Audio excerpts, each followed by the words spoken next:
just so thrilled and excited that you all are here today. This series has just been really near and dear to our hearts. We put a lot of work into putting this together for you guys, and the fact that everybody I dreamed about said yes and is willing to come and speak to you just thrills my heart, especially our speaker today. I'm just super pumped for you to hear and be inspired and have that inspiration. We really look at making sure that everything we do with Keller Williams is the best, that we put our best foot forward, that we live our culture, that we live our belief system, and we plug through those particular pieces. And we always want to make sure that we align you up with great training to take you to that next level. We want you to leave inspired today. I guarantee you, after spending some time with Frank, you're going to have a really good laugh. And it's going to be just a really great time in terms of those particular pieces. So you feel empowered to go take your businesses to the next step in terms of those particular pieces.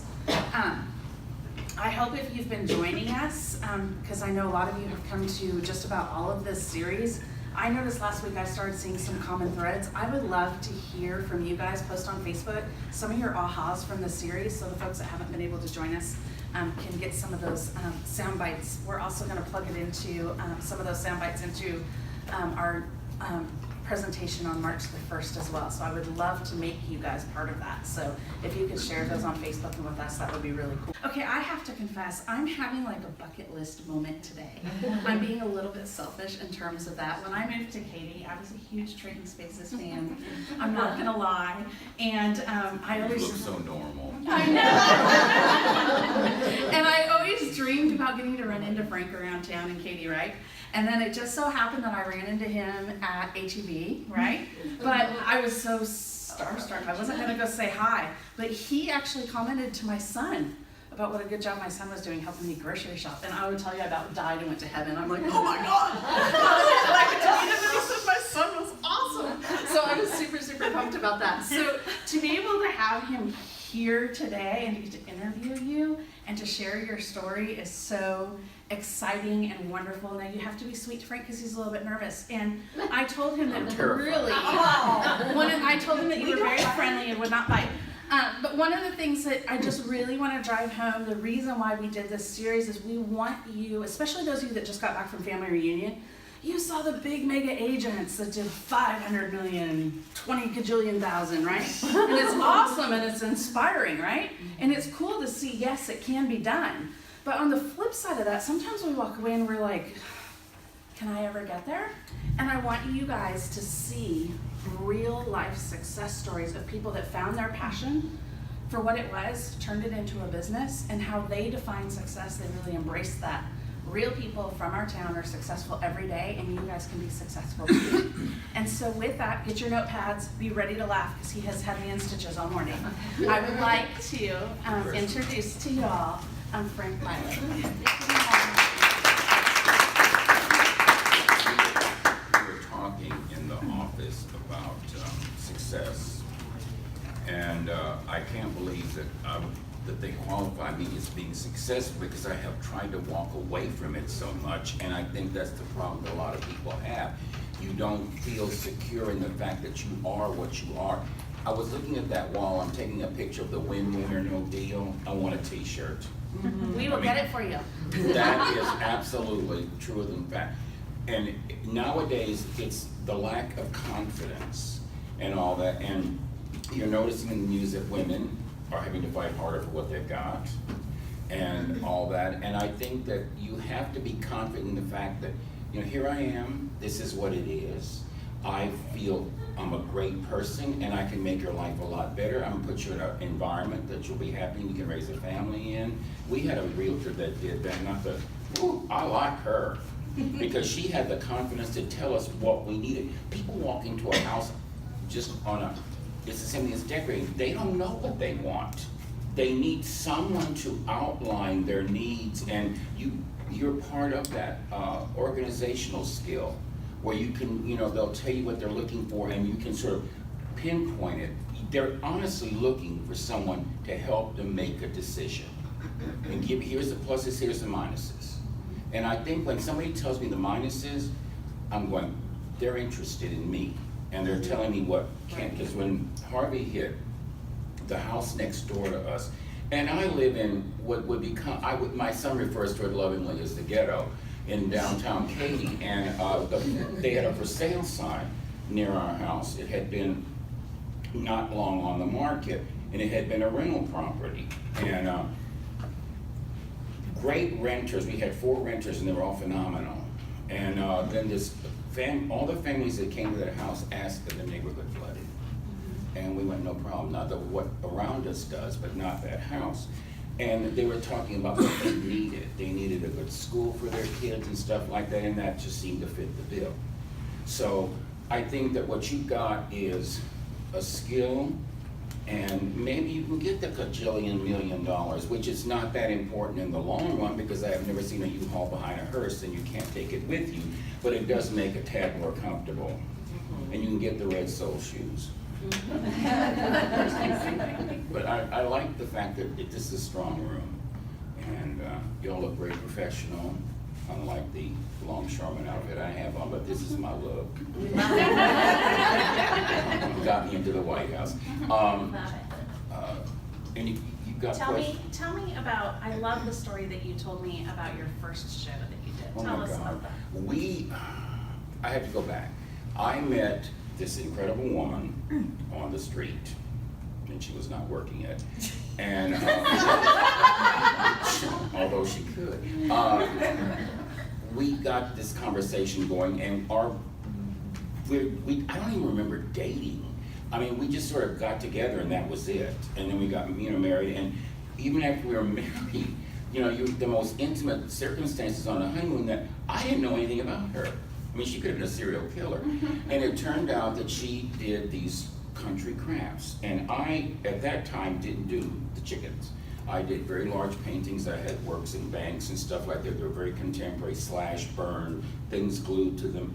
And I decided I was gonna do her a little love note. So I drew a little rabbit, and I put on there, "Somebody loves you." How original is that? And I take that, and then following the romantic thing, I put it on the toilet, because I knew she was going to be there eventually. So anyway, she said, "Where did you get this?" I said, "I drew it." She said, "You drew that?" And I said, "Yes." And she said, "Well, I didn't know you could draw." And I said, and anyway, she started going through I started doing drawings and sketches. And we went to the quilt show. My mother-in-law, God love her soul, she just passed recently, she was with us, and she said, "Judy says you're doing all these drawings, bring them by and we'll look at them." So we were having lunch at the quilt show, and this lady walks up, and her name was Joanna, and she had the biggest publishing company in the United States and was going in Europe. And it turned out that she saw the drawings, and she said, "I'm interested in publishing these things." And okay. So we ended up working for her for a while, and we did the drawings and the designs for her, and she put them in her books. And then my wife said, "We need to go and do something ourselves." So we decided to pick the biggest market in the entire universe, never been to one. But we had our patterns, we had our models, they were all framed, all the patterns were being printed, all the photography was done. And I said, we need to make it, we need to make a visual statement of who we are. So I went around and I picked up all these crates, and I painted them country red and sanded them the antique schmuck that you become familiar with that I do. And then I painted this huge floor cloth of sunflowers. I mean, we were going in there full, and I dressed up like a rabbit. A side story, I don't ever see them, but I had this hairband with these ears, and this little girl came with her mother. She was looking at me, and she just looked me down there, and she said, "Doesn't that just kill you? They give me such a headache." I feel your pain. I'm like, but anyway, we did this show, and we had this big booth, and we literally, it was wiped out. And we got all these orders, and the biggest publishing company anywhere, Norton Crafts, came into our booth and said, "We're really interested in picking up your line." And I said, "I don't think so." I said, "We need to start smaller, because I'm not so sure that we can pull this off. And I would rather go with someone smaller that I know I can do the workload until we get this thing going, and we kind of get the feel of it." And anyway, we waited the 6 months, and Norton Crafts put us up, and And then we decided that, like, crafts industry went down the tubes, we had to develop something else. So we've been going in and out of stuff, and then in 2008, when that show ended, I went through a midlife crisis that did not involve fast blondes or fast cars. I was just tired, and I wanted it to be my turn. Because when you get married, and women, you're gonna deal with this, you put so many things aside for your spouse, your children, your job. You'll do things, that you would not normally do just to put food on the table or just to have a normal life. And I got to a point where I said, it's my turn. I mean, I put a big sign on my wall. I'm a big sign on the wall person because sometimes you need to kind of have a visual reminder, like that picture of Tom Selleck, that I'm convinced that Jesus wanted me to look just like that. But anyway, I went into this whole thing, and I did not want to do this show again, ever again, because of the fact that you give up so much of yourself, and it's awfully hard to find it after after that period of time, because people thought you were something that you weren't, and that's where the brand comes in. Because I don't have a brand; it just sort of fluctuates, but you need one, and they're trying to work on one now, and I signed up for the show. I'm glad I did it. I'm just going to wait to see how it plays out, and I'm not going to be as accessible to news people as I once was. And I'm not going to change myself just because when you get a job in the public, and you are in the public, and you must realize that people expect you to be a certain way all the time. That's where the energy is, that constant smile. I'm going to stick an ice pick in your eye if you don't shut up, that kind of thing, And you have to be nice because, even though you've shown the house 150 times to 150 different people, the 151st person hasn't seen it, hasn't heard your shtick, so you're going to have to be as excited for them, even though it's killing you. And that's where, to me, the hardest part of a job dealing with the public is to be on all the time. And then you got to go home and you got to be on and do it honestly, because when you get home, my wife and I just had a big discussion about that. When you get home, you don't feel like, you're with somebody you love and you want to be yourself. But they want some of that yaha, hee that they saw you have. And there's not enough medication. Christine rolls up in HEB going. Yeah, no, it's not that. The public is one thing. It's people that come up and like sit at your table without being asked, and will take a picture of you when you're peeing in a bathroom. Yeah. Oh, That's happened to me. I've had that happen. No. Yes, and I saw it on the web. You're cute. It pays to advertise. Always have your real estate T-shirt on. You never know when you might need it. But anyway, we got in and we did the show, and then it went from that business to I worked as a florist for 20 years and a caterer, and I went into that business. Then I started working for my wife. Then one day, we were at the next show of my wife's for her business, and I ended up being seen by a producer who said, "You have got to do TV. There's just no two ways about it." I had been peeing on some tin, showing them how to antique it, but you can only use male urine. But anyway, so the producer said, "You have got," and she kept calling and calling because she went to the I promised you learned something today. Yes, I know that. I can show you, it really makes it. You can take a cheap piece of tin and make it look like $1 million antique. But anyway, she followed me to the booth and got my phone number, and she kept calling and calling for about 7 months. And my wife said, "Please ask her how much she's going to pay you." And I said, "Well, how much does this pay?" And she said, and all of a sudden I went, "Ka-ching, honey, I am now a TV whore." So I don't care who I have to love, I just want to get paid for it. But anyway, turned out that I worked for Alan Reed, who was at that time the head of Home and Garden and was like the person in television. And he and I got along real well. He was Satan, but I really got along with him. And so that producer went to work for another production company, and she called me and said, we're looking for 2 women, come audition, we're gonna do this show, we built this house, you're perfect. Except for the fact that I lack breasts. And so, not anymore, but that's age. But anyway, I went there, got the job, and they lost their funding from TNNN, so I worked for Ross Bagwell, who was the son of Satan, and I ended up, he called me one evening and said, Violet, he said, we got this show, it's from England, it's called Changing Rooms, and you met the lady, one of the designers, it turned out that she had bought some time on the show I was on, and my wife became friends with her, yada yada, so I knew all about that show. He said, come audition, we're looking for people under the age of 35 who are interior decorators. And I said, what part of this job do I fit? So anyway, I went down there and auditioned, and got the job, and they were gonna fire me, Ty Pennington, and Hildy in the middle of the first season because I didn't fit the demographic. Ty was a loose cannon, and Hildy was just evil. So anyway, we ended up doing that show, and 2 seasons later, we're sitting at the Emmys, and James Gandolfino's up there chatting with me, and I'm going, ooh, this is kind of nice. And then 10 years later, I get this phone call, Frank, would you be interested in coming back on Trading Spaces? I said, well, yeah, make me an offer. They wrote me a letter, and they offered me a sum that was so ridiculously low. I said, are you kidding me? And with the phrase, you're not as big as you once were. Which is true, but you know what? Never let them know it. No.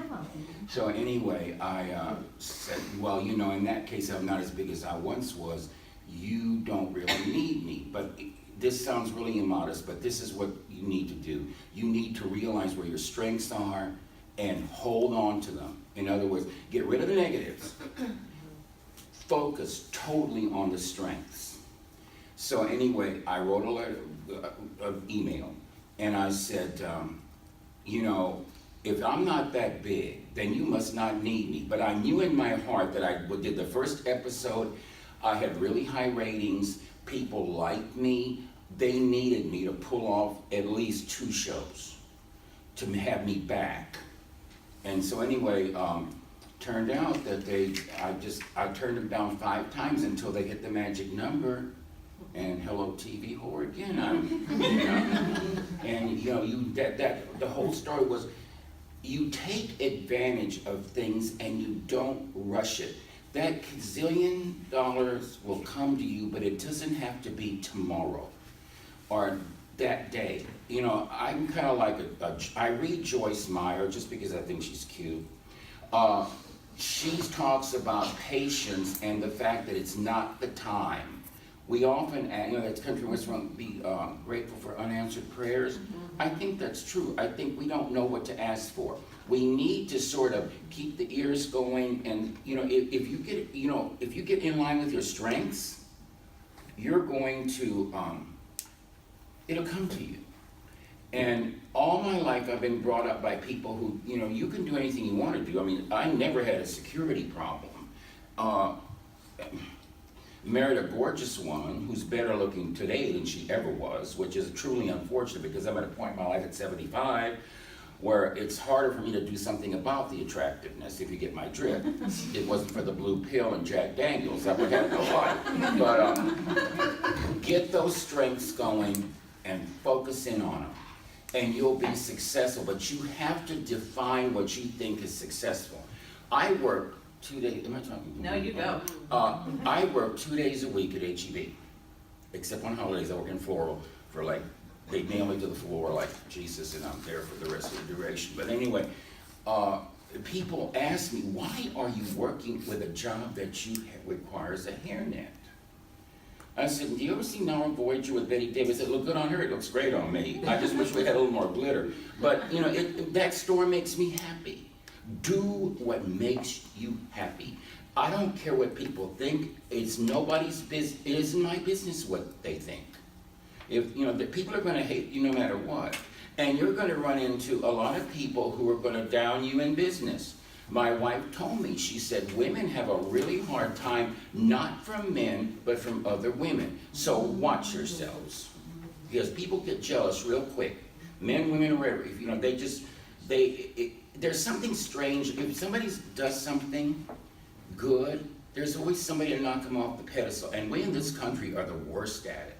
I mean, Bridget Bardot, I mean, she's 162 years old and she's dragging the ground, but she's still venerated. The other countries venerate people more. When Michael Jackson was at his height, oh, it was just wonderful, great. Then all of a sudden, chip, they try to chip him down, and they did. I mean, he went, and it just, you need to focus on that strength and keep it no matter what. Just know it and get rid of the negatives. People will tell you what's wrong with you. They'll be happy to. So get rid of it and just say, this is what I can do. I know what I can do, and I focus on that, and I don't do what I know will not bring me success. I mean, I don't particularly think a challenge is good for you. If your challenge you know you can accomplish is good, it's a challenge that you know that you lack the talent to bring it to fruition. That's what's going to be dangerous. So know your strengths. I love that. Love that, don't you? How many times has Diana Kokoska said it's nobody's business what other people think of us? No, and I love RuPaul. He's a prophet in our time. He's a well-known drag queen. He said that it is not your business what other people think of you. In other words, you don't have to know what they think of you. Just be yourself, and people that love you for that will gravitate towards you. And if they don't love you, who needs them anyway? I mean, why would and people that drain your energy, get rid of people that drain your energy. I mean, I single-handedly in one evening got rid of 17 people I knew because they were part of the problem of my addiction. And once I got rid of these people, my whole life turned around. Don't feel sorry for someone who can't get their act together. That is not your job. And people will gravitate like remorse to sharks. People that suck their energy out. So this has nothing to do, honestly, with your job, but it does with the fact that you need to be secure in what you're doing. Because if you're showing a house, that's another drain on your energy. You're thinking about, well, this and this and this and this. And a lot of people will make you feel really guilty, particularly family members. Insecure husbands being one of them. I was bad, but I learned. I love it. Isn't that awesome? Good nuggets, right? So we talked a little bit Nuggets, about. a lot of people call it something else. We talked a lot about branding and kind of what you had learned about branding from. Yes, I've had some really major people in the industry this particular time with Trading Spaces. They are absolutely spending gazillions of dollars on the promotion of this. I had my photograph taken by Peggy Sirota. Before she photographed me, she photographed George Clooney and Kate Blanchett. How do you think I stacked up with that little number? And she made me look fabulous. I'm telling you, I really couldn't believe it. You have to people need to know, it's not how you dress, it's how you speak, deport yourself, and also it's a personal style.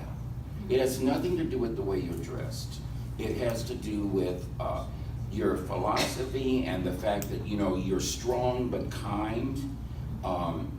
Go to an animal shelter and you'll see that strong but kind thing represented. It's just there's that I like you a lot and I will do whatever I can do to make you happy, but I will tolerate no foolishness on your part.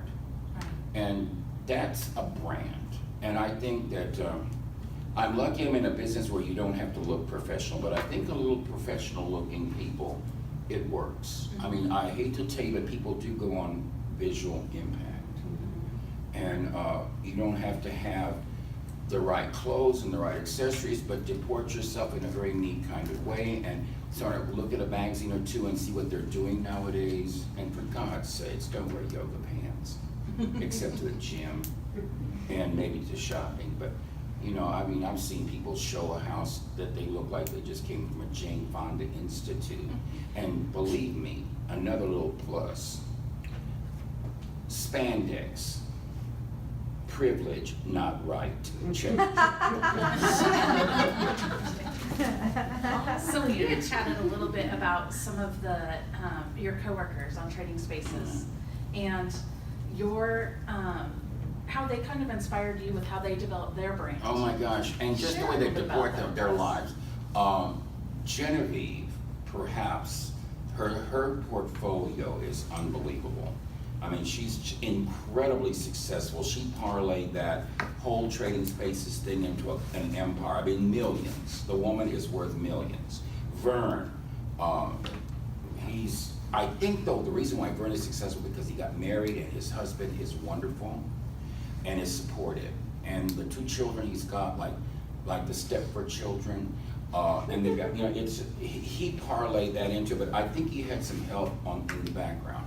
But his husband, who I hate with every fiber in my body because he's absolutely gorgeous and he's got more hair than the Lion King, and he's helped.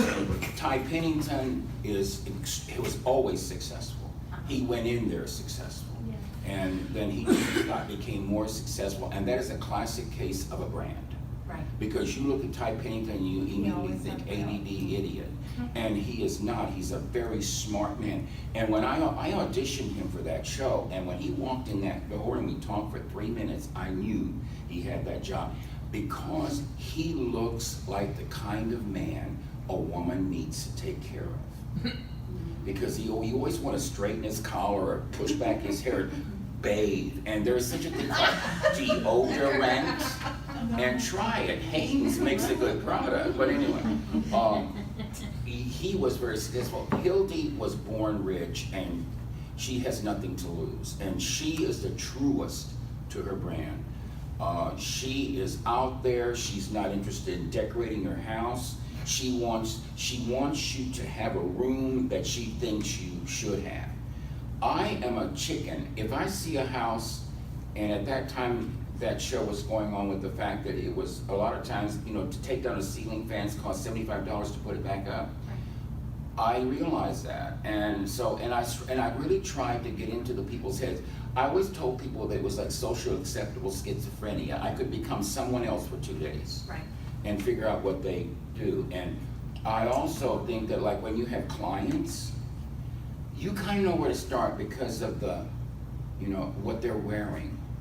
I mean, I hate to say that, but clothing speaks for people of a certain social strata.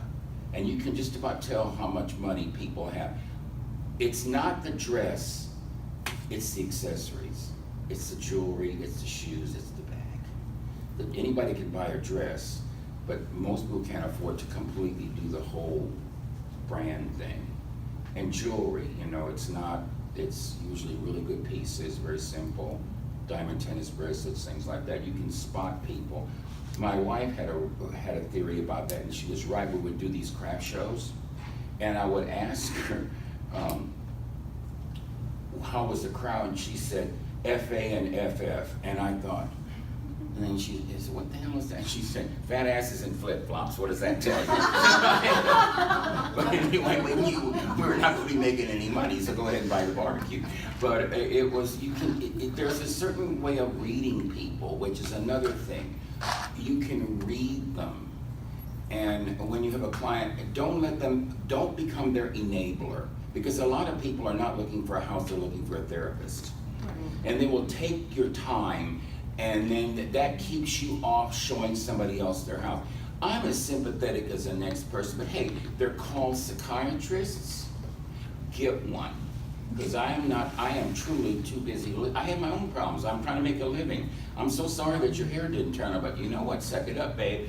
You just, pay more than $20 for a haircut. You'll be just fine. But I think that you can tell people, and don't let the clients suck your energy away from you.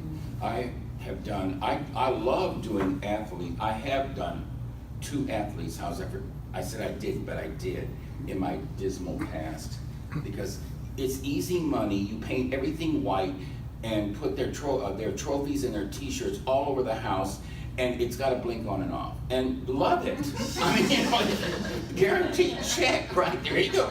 And You can read people like that, but just don't let people suck your energy, and that goes for family and that goes for friends. If you're lucky enough to have a relationship where you can say, look, truly, I hate your face, I'm leaving for 2 days, I'll be back. My wife is used to that. I just get one of the dogs and I go on an antique hunting binge. I called her one day, and she said, where are you? I said, Arkansas. Oh, really? I went, there's a great antique show. And you have to have that comfort zone where there's one person that will accept you for what you are and get your, because my wife, if you've ever met her, is extremely professional, elegant, black, gray, no perfect hair. It's just, it's embarrassing. And then, but I allow her to do that.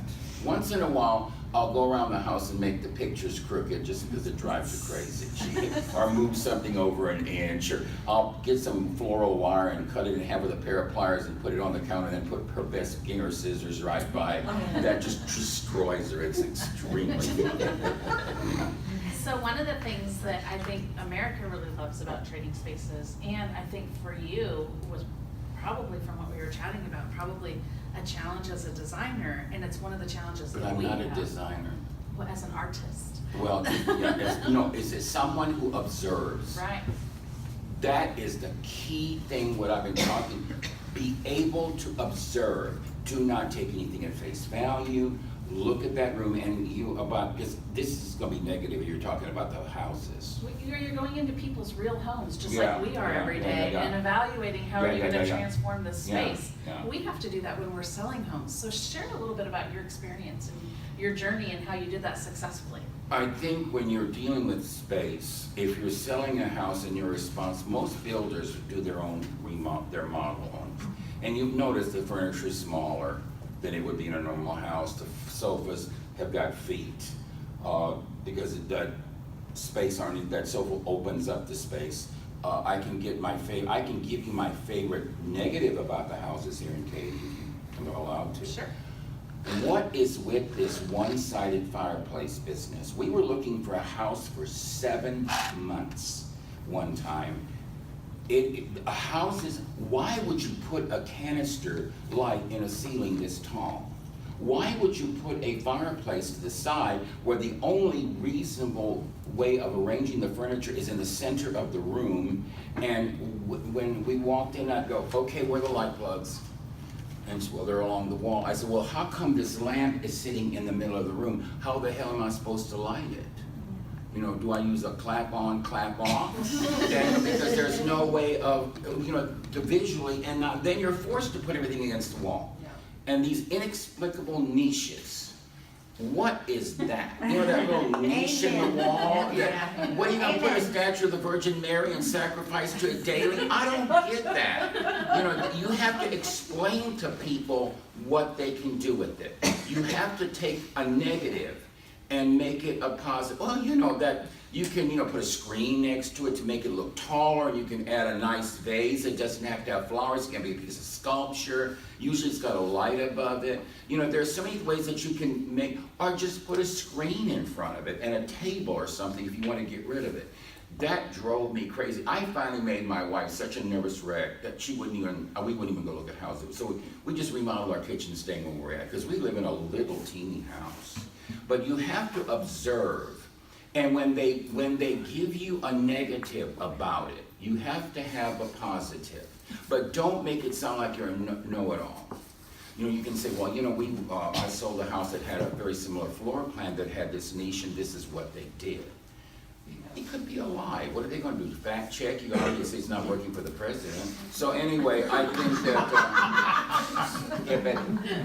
move on. Anyway, sorry. It just, you need to have a real observational sense. Seriously. Love that. Love that. How much time did they give you to do that process with these homeowners when you would go into these spaces? Oh my God, hardly anything, because you had to go shopping. Right. Yeah, and you had to, well, you know what I did? It's my little secret. I went to their closet and flipped through their clothes, and what color they bought the most of was the color they liked. Yeah. Smart. So that's Smart. what keyed everything in there. And if they had photographs of the children, stuff like that, I kept them in the room. Things you can see what they're interested in by what they spend the most money on. You know, you just have to take a quick scan, and that would be it. But usually what they're wearing, because I don't care what the style is, I bet each of you have clothing that is not the color of the season, but you just happen to like it. I hope I didn't offend that man. Oh, no, he's coming back. Oh, good. It's hard to offend him. Yes, it's not very hard to offend. I like that in person. There's ways of just observation. I think you have to love people to really observe well, and you have to know yourself.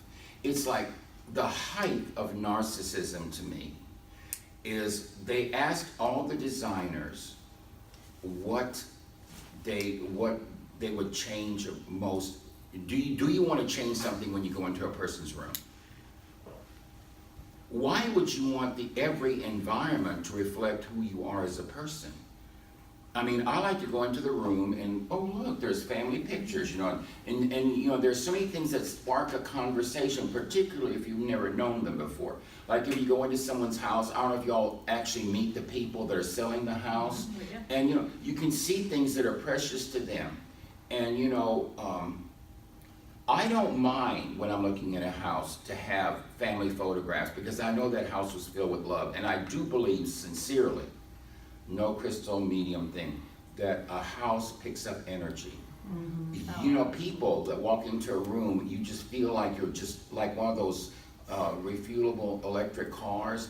It just all of a sudden your heart's a little, there's that energy where people that give off an energy. There's a positive energy that comes out of them that you really enjoy being around them. It's possible to train yourself to project that energy toward other people. And you know, and say something kind, you know, and if you see a negative, you know, just say, well, that, you know, it's not exactly what I would have done, but you know, it's them.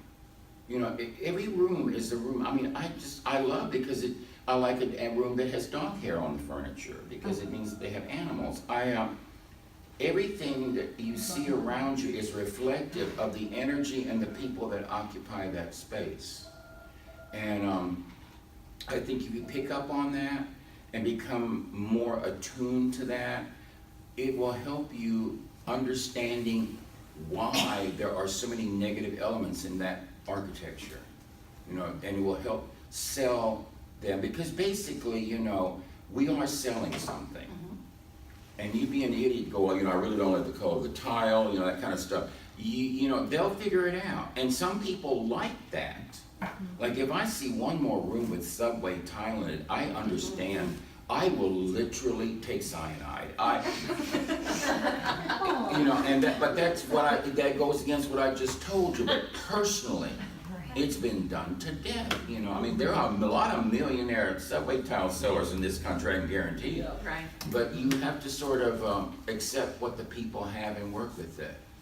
Like the only thing in our house that I bought and contributed to the decor is our coffee table. My wife does the entire house. It's all white, there's no pictures on the wall, there's no drapes, there's no blinds, there's no nothing. There's a paper shade that looks very Japanese, very Noguchi, that she loves. And I bought this incredible embalming table for a coffee table. It's phenomenal.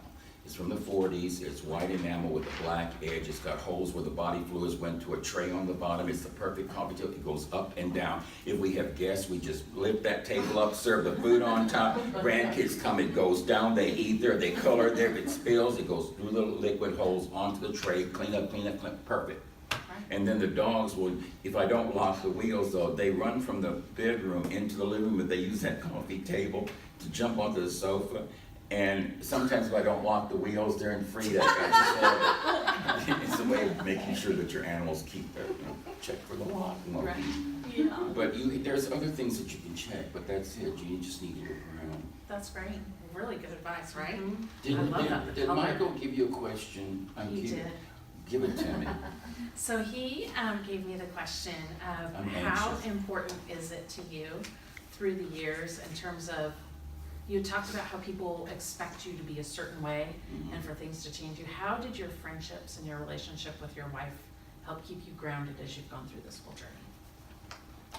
I think my friends gave me the reason to come home. Because even though I love the people I work with, it's this cell phone culture. They're so into their branding, they're selling, they're successful for that reason. You cannot go anywhere with that cell phone. And I'm not saying it just because it's there.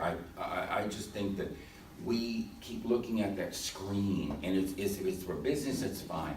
But keep it away from the dinner table, things like that. My friends keep, I don't even know grounded is a good word. I don't think I've not been grounded. That sounds really egotistical, but you know what, you might be the flavor of the month that month, but next month you're on the sale table. Right. We were the big deal, and we had all these books, and I saw them at these discount, Wendy's dollar store and all that. They're on that table, I said, how the mighty have fallen. And you have to accept that, and you have to realize that you're not gonna be the same person. You're gonna grow older. I love being old because I don't have to apologize anymore. Being 75 to me is the biggest joy of my life. And if somebody gets offended, they just can't control the medication. I just don't understand it. It also helps to have a granddaughter who's 5 who is exactly like you and who just tears them to shreds. We were at a store one time and she was in line and I knew something was going on. You can see it on her face. She has that same evil little glint and her eyes turn red and her head rotates. Anyway, she was looking at this one and she went, I think I rethink those shoes. Oh. I got that look like, you can't be talking to me. I've seen it. But anyway, I think, I don't know, I don't really care. So my wife has always kept me grounded. She's my rock. I mean, it's like Judy's here, she's the island, and there's a string attached to her, and I'm up in the air somewhere. I'm very spontaneous. I have no plan for life. I stand on the corner. If a bus comes by, I get on it. If I don't like where I'm going, I get off. It's a free choice. Every kite needs a string. Every kite needs a string, and then she pulls me into, you need to settle down. Because I like everything. I love music. I mean, what Rihanna did to me in the Grammys, I was in life support for 2 days. She's gained a little weight. Have y'all noticed? Woman looks killer. Did you see her on it? It was a religious experience for me. If the trumpets had blown at that moment, I would have died a happy man. But I just think you have to have someone that is grounded in your life, that will allow you to be who you want to be and then take you in completely and totally non-judgmental. Because there could not be more different people in the world than me and her. And my friends, as you know, look who I hang with. I know. I go to Snappy's and there's the gun-toting pro-Trump people. I work right in there. And then you go to coffee group and you got, Crazy Juan and Michael, who's young, Jess, who's an investment counselor, Rudy, who has 34 Porsche, which he has sold, and he's now working on some other car that he's collecting. You have a mayor. You have Chuck. Chuck's our group too. There is a real something's wonderful in Chuck, just hasn't come out yet. It's like the alien, that egg will open up and I can't wait. I vote for him again. I just think he's great. And people, because people have always thought of me as Frank from that, I'm from Baird. And people would go up to me, he made me a Frito pie one time. Why is it that you go from being a normal person with a wife and a family and all of it, I couldn't get any attention, honestly, if I walked into a room butt naked with a flaming dessert. And then all of a sudden, just because you're in the public eye, that makes you something different. Right.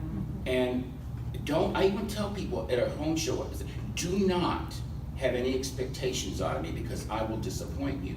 But it will be the process of this that you cause your own disappointment. Because I'm not going to give you what you think I am. I'm going to give you what I am, and if you can process that, I'm happy for it. If you can't, I don't give a rat's ass. I'm 75 years old. I don't have to apologize for anything. Perfect, perfect.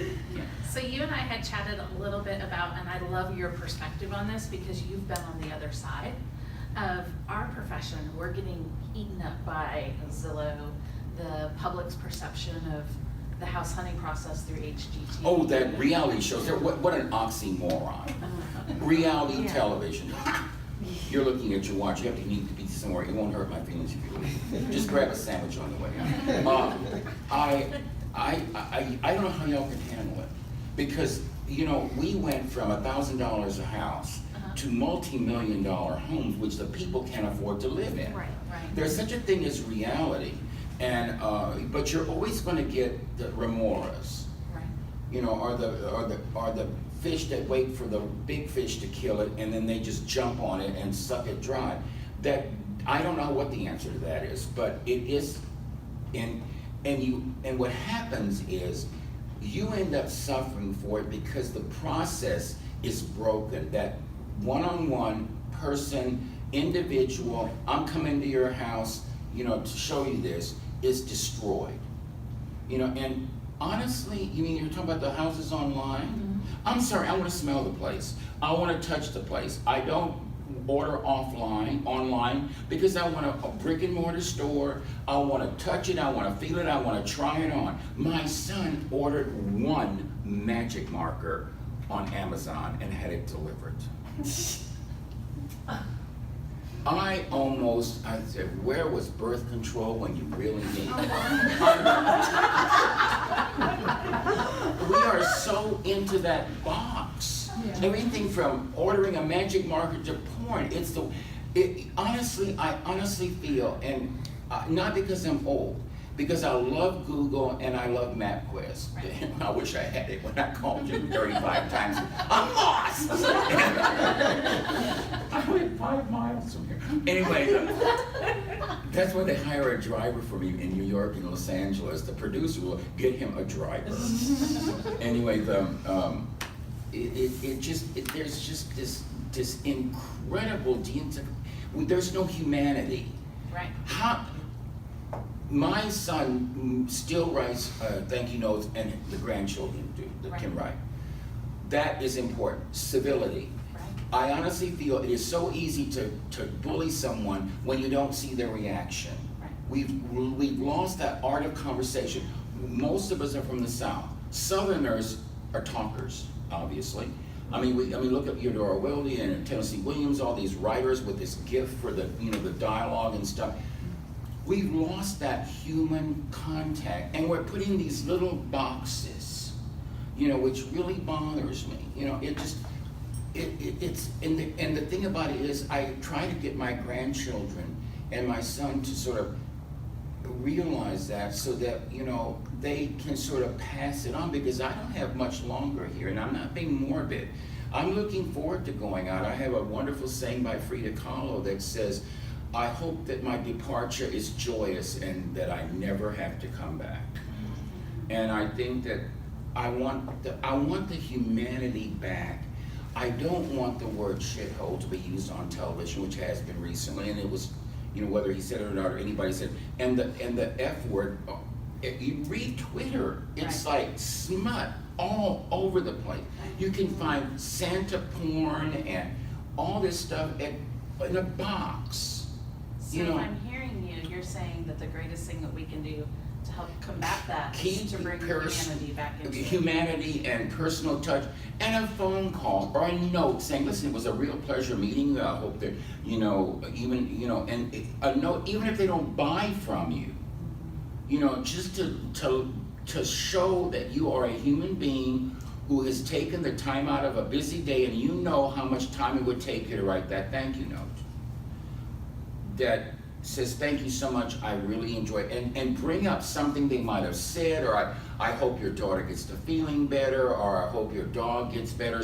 Some little personal statement that they made that most people might throw away, that you noticed. People like to be noticed. just don't compliment them then, because if you talk about to a client and you're gonna compliment them, it's like sucking up. But if the lady had a particularly nice sweater you admired or something, and I really, I particularly like the sweater you wore, what if, you're saying that at a point where it doesn't make any difference anymore. You're not sucking up to them, it's just a comment. And people like to be noticed. I think that's what you got going for you, is you add that human touch. And I don't care how many times you get on a computer, you're not gonna get that. That computer is saying, oh, I particularly like this. It's not gonna say that, it's just gonna give you the house. And I don't understand why people wanna buy a house online or anything, like a car, what have you. I bought my truck at an estate sale. I wasn't looking for a truck, but there it was. $500 cash, 3,500 miles, 2001 Ford Ranger, mine. I mean, it's just, it's seeing it. And if I could just tell you how important it is to view yourself, not because it's a current thing to do, but to view yourself and your strengths. Do not focus on negative. And ladies, you're gonna get a wrinkle. You're gonna get gray hair. You're not gonna, some people are just not gonna be page 47 out of a magazine, which I might add is not page 47.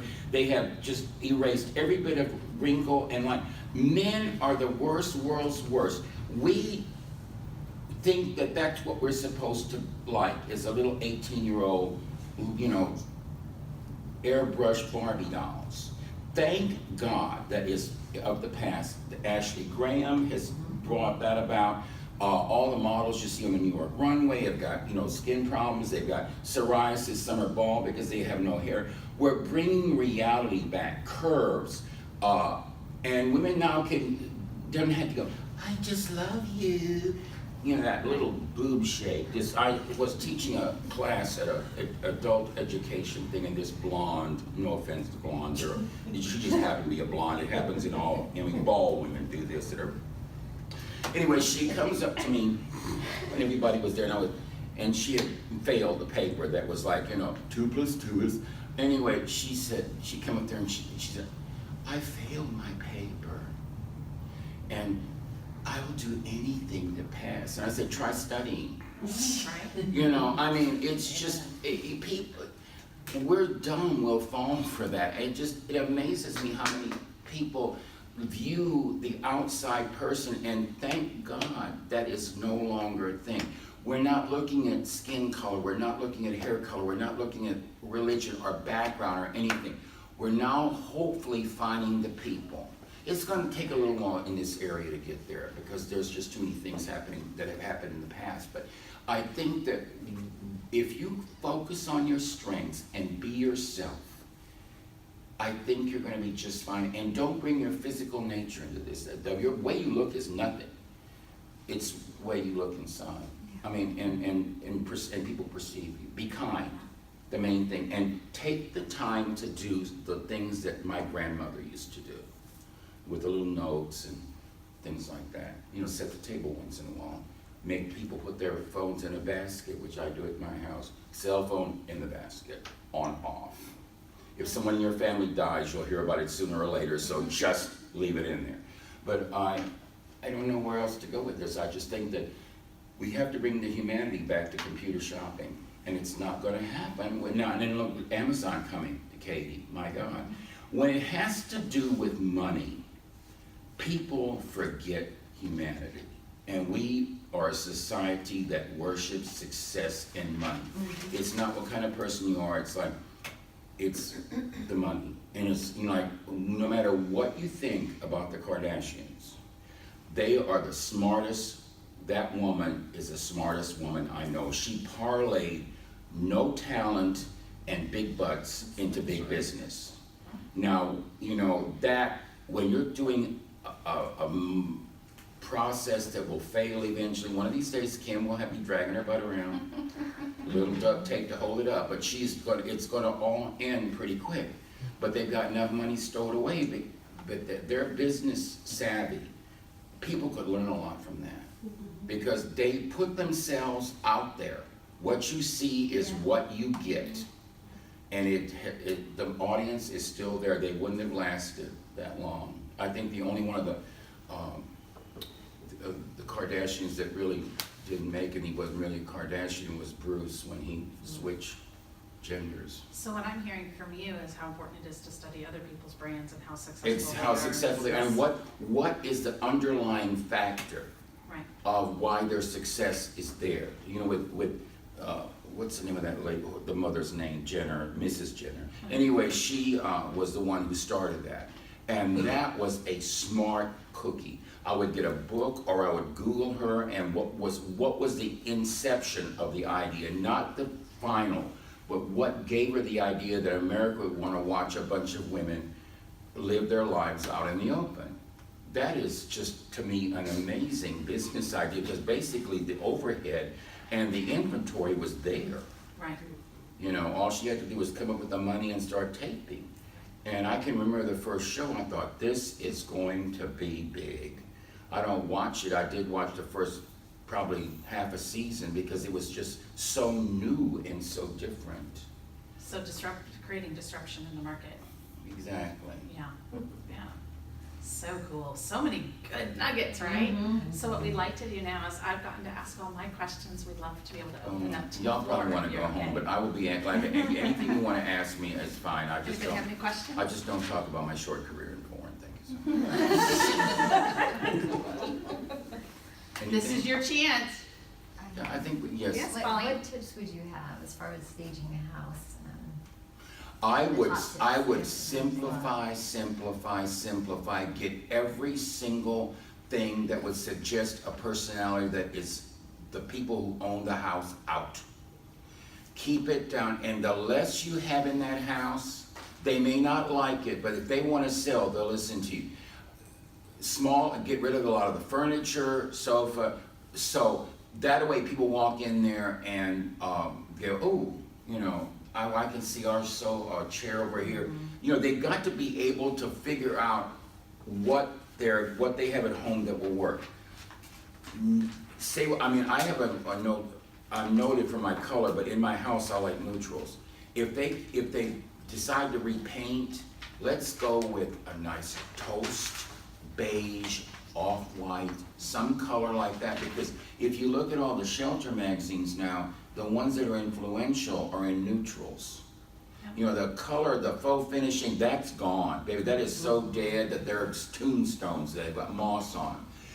Keep it neutral. Keep it as simple, no photographs. If you have a bookshelf, let's say you have a bookshelf here, and they've got like pick out the most varied, and go one vase, books, maybe a small vase, fresh flowers. It doesn't have to be expensive, just a few fresh flowers. You would be surprised on a day when you have people come in, what that will do. But there should be one thing on every shelf, or two, but small. Pare all of those tchotchkes down. Get rid of the books, except on the shelf. On the coffee table, do an empty bowl. Forget the potpourri, forget those little, I hate to use this word, pardon? Those balls. They're fine. If you like them, that's great. I mean, I have, my wife and everybody in my family, except for me, has asthma, so those things, I see those things on a coffee table, I go crazy. Just an empty bowl. If you want something in that bowl, fill it with water, float a flower in it, or something from their yard. Just so simple that, you know, it's just the furniture, and if they have paintings on the wall, just leave them. But if there's a bunch of them, you know, just pick one or two. But, you know, neutral, and in the kids' rooms, though, leave some of the toys out. Put a lot of the toys back, but there should be some other, because it's a kid's room, and you'd be surprised what leaving those little children's things out does to warm up the place. But just really nice lighting. I would light candles, but I would not have scented candles. Just because you never know who's got an allergy to something. So that way, keep the scents down. Don't try to, you know, if it's the room smells, then what I usually do is I will put a pot of allspice on the stove and just put it on simmer, and the scent, it's a clean scent. It's not something that people will be allergic to if there's an overwhelming scent. But a little Clorox here and there and let it dissipate a bit makes the whole room smell clean. It's all about senses. It's all about, you know, if you smell that Clorox, oh, it's clean. You know, it could have more germs on there than a leper ward, but if you got that little disinfectant smell, just a little, not overpowering. Oh, it's clean. It's all about suggestion. And but when you stage your room, keep it super, super simple. Very simple. And use the smallest furniture. And if you have to, put a brick under a sofa to get it off the floor, it will make the room look really large. 1 or 2 throw pillows, you do not need a million of them. Simple. Did that answer your question? Yeah. Good. Good. Any other questions? I just love that you're definitely your authentic self. Oh, but I haven't used the F word. My wife will be so proud of me. I have the largest number of consecutive flip-offs on that show. And I was the only person on the show that said that word, and they left it in 3 times. And one of them was a 12-year-old boy who said it. We used to do a family version. I kept up with that kid. He's now very happily married and has children of his own. His mother did transplants on infants. And we were painting something, and he dripped it onto a piece of fabric that was important for the room, and he used the word. And I looked at him, does your mother know you talk like that? And he went, no. I said, she does now. and Ty Pennington broke a ceiling fan globe for me. It was on sale, there was no other ones, and he took a plastic Tupperware salad bowl that was approximately the same size and put it in the fan, hoping I would not notice. And I walked in there, I thought, you know, the last time I saw that thing, it didn't have romaine in it. And so anyway, I called him in there, and he explained it to me, and I said, well, and they called me. It was like a big corporate decision because Vern said something bad about Amy Wynn, and they put signs all over Philadelphia, which is her hometown, that said apologize Vern. But it was funny. You're gonna see when they do the reunion show, there's Frank saying the word a lot, primarily to Ty Pennington. But no, it's to me it's easier to be yourself than it is to be somebody else. You just have to keep the energy level. If you're you, it's your natural energy level. When you try to be somebody else, it's work. You're just exhausted, you know. You can't be, and besides that, when you're you, it's just, you feel so much cleaner. It's not cerebral rape. You don't have to take a shower afterwards. You're just, that was nice. And you know, people that don't like you, that's okay. You know, you don't have to deal with them. Love it. Yes. Share. When you came in, you noticed the win-win. Win-win or no deal. I wanted to know what spoke to you about that. A lot of personal things. I could tell. It's difficult to explain. Primarily, if I may share something personal, my son is at the tail end of a very ugly divorce.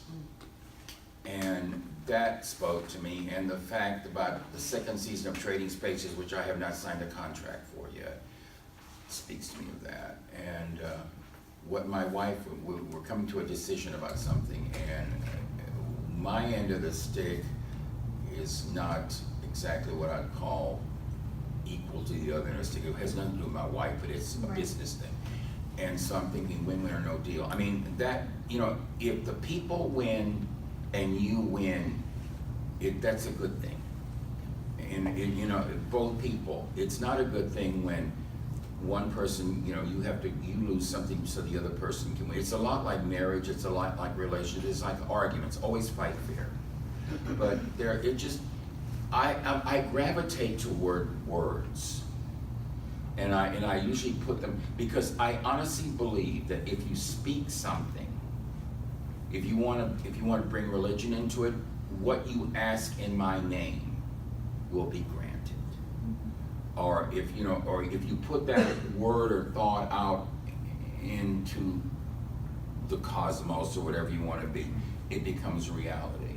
And just to keep that up there and just keep hammering and hammering and hammering and hammering and hammering, it really does keep you focused too. But if I see something that I like, I just took a picture of all places, Hobby Lobby, it said, and I thought it was so appropriate. It said, "I wish I had found you sooner. I could have spent more time loving you." I just love that. I know, isn't that great? I took a picture of it. My wife was going through my photographs looking for something. Well, this is cute. And she said, "It's so unlike you." She knows me too. But I really just think that sometimes writing it down, or what I usually do too is I have a journal, and if something's really bothering me and it's causing me to lose sleep, I'll write it down, and then I'll just go in my mind, go delete, throw it away, and it's over with. I've gotten it out there, I processed it. I'm not going to spend another minute worrying about this. It's out there, it's over. I'm going to give me a bowl of Crispix and I'm going to go to sleep. I just think that even though it sounds real crystally and hippie and all that, I still think that there's a lot of that kind of philosophy that really holds true. It is mind over matter. I mean, there's a whole philosophy on that. But, and every day, think of something that day that you were successful at, and even in the midst of chaos, find a moment of joy. I don't care how bad it gets, I always think of something. It could be something stupid like a squirrel eating a nut. I mean, something in the environment that brings you back to the reality of the moment. It really, when it comes down to it, does not matter. You are going to come in, what RuPaul says, we're born naked and the rest is drag. I've never seen a U-Haul behind a hearse. You can take nothing with you. That includes baggage or anything. You're going to come, whatever religious belief you have, you're going to go into the next world a cleansed person. So just don't worry about the baggage. If it happened yesterday, it's yesterday. If you didn't sell a house, you'll sell one today, you'll sell one tomorrow. When the time is right, it will come to you. Just keep that positive thing, because by being positive, you send that energy out, and and also you'd be surprised how people, even people that you don't think are listening, what you say is very important. I will give you a personal story, and I know you want to go, but since I got all the dogs out, once when I told you I'd get out of these 17 people, I went to a bar to talk to a friend, and I told him that I was giving up. I was severely addicted to a substance, and I'm giving it up. And I have called these people, and I'm now going to turn my life over. And we had a glass of wine, and that was it. When Trading Spaces came out, I did a lot of home shows, and I will never forget this, in Connecticut, Hartford, Connecticut. And I was signing autographs, and this lady walked up to me, and she put the paper down, and she said, I want to thank you for something because you saved my life. And I looked at her and I said, I'm sorry, I don't understand. And she said, you came into a bar years ago telling your friend that you were giving up the substance, and I was the person behind you, and I overheard it. And you said it with such commitment that I went home that night and flushed everything down the toilet and have been clean since then. Wow, that was my goosebumps. I'm telling you that, so you never ever know. So whatever you say, keep it positive, because you do not know who's overhearing what you're saying and how you can affect their life in a very positive way, or by saying the wrong thing negative. That was the one thing I always tell people before I leave to let the dogs out. you have to realize that it's not what I'm saying to you. It's what people around are hearing and processing. So by being positive in your job, in your life, in what you decide to put in here, what you read, what you do, what you keep your spare time with, counts in so many different ways. If you took gravel, let's put it like this, on your birthday, there's this giant hand with these little rocks in it, and the hand comes down over a stream, and all those pebbles hit the water, and these ripples that go out over each other. You're there for a reason. Your ripple may affect someone else's life. So keep that in mind. You're more important than you realize. And we do influence the flow of the world. We just have to be really careful of what we put out there with your mouth. The Bible says the biggest sin you'll sin is your sins of your mouth. So you need to sort of put that positivity, and whatever you say should always be positive, because you never know who you're going to influence. So that's my message. Thank you.